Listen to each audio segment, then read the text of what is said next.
Nekdo, ki začuti, ki ga zelišča pokličejo, da se bo zdaj pa začel ukvarjati z zelišči in še nima nobenih izkušenj, svetujem, da poišče nekoga, ki mu lahko pomaga pri tem. Na voljo je veliko knjig, vendarle v knjigah ne moremo vedno in povsod videti slike take, kot so rastline v naravi.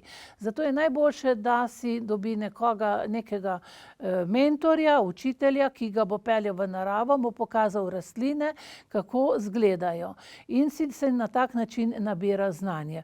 Poleg tega svetujem, da ko se začnemo ukvarjati z zelišči, da na leto spoznamo 2 do 3 rastline, maksimalno pa te res natančno, da jih potem lahko, jaz rečem, sredi noči, ko nas zbudi nekdo, prepoznamo.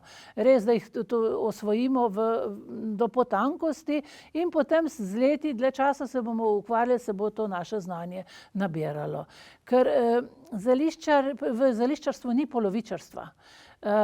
Zmotiti se ne smemo, ker ima lahko to zelo, zelo hude posledice.